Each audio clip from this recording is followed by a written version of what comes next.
Hi అండి. ఈరోజు నేను చేసే 2 రకాల బ్రేక్‌ఫాస్ట్ అయితే మీతో షేర్ చేసుకుంటాను. దాంతో పాటు చాలా టేస్టీగా ఉండే కొబ్బరి పచ్చడి కూడాను ఎలా చేశాననేది మీకు చూపిస్తాను. ఇదైతే ముందు కొబ్బరి పచ్చడికైతే కొబ్బరి ముక్కలు, ఆవాలు, జీలకర్ర, శనగపప్పు, మినపప్పు, కందిపప్పు ఖచ్చితంగా ఉండాల్సిందైతే చింతపండు. ముందైతే ఈ పప్పులన్నీ వేయించుకోవాలి. ఆవాలు వేసుకొని జీలకర్ర వేసుకోవాలి. ఇది అన్నంతో తిన్న పచ్చడి చాలా బాగుంటుంది. ఎప్పుడైనా టిఫిన్స్‌తో కూడా బాగానే ఉంటుంది. ఈ కందిపప్పు, మినపప్పు, శనగపప్పు, ఎండుమిరపకాయలు, పల్లీలు, చిన్న ముక్క అల్లం అన్నీ బాగా ఫ్రై చేసుకోవాలి. అందులోని కొబ్బరి ముక్కలు కూడాను ఫ్రై చేసుకోవాలి. ఇలా ఫ్రై చేసిన తర్వాత చింతపండు కూడా ఖచ్చితంగా వేయండి, చాలా బాగుంటుంది. ఆ తర్వాత చల్లగా అయిన తర్వాత కొంచెం ఉప్పు వేసి దీన్ని మిక్సీ పెట్టేయాలి.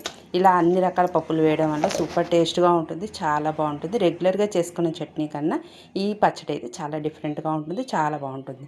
ఈ పక్కన వచ్చేసి నేను ఇడ్లీ పిండితో ఊతప్పంలా చేసేస్తున్నాను. ఆ తర్వాత ఇక్కడ అటుకులు పులిహోర అయితే చేస్తున్నాను. దానికోసం అటుకులు శుభ్రంగా కడుక్కొని పెట్టుకున్నాను. ఇందులో ఆవాలు, జీలకర్ర, శనగపప్పు, మినపప్పు, ఎండుమిరపకాయలు, పచ్చిమిరపకాయలు వేసి ఆ తర్వాత బాగా వేయించిన తర్వాత చింతపండు పులుసు కూడా వేసి ఉప్పు, పసుపు వేసి పులుసు మరిగిన తర్వాత ఈ అటుకులు మిక్స్చర్ అన్నీ వేసేసాం అనుకోండి, అటుకులు పులిహోర అయితే రెడీ అయిపోతుంది. వీడియో నచ్చితే లైక్, సబ్స్క్రైబ్. Bye bye.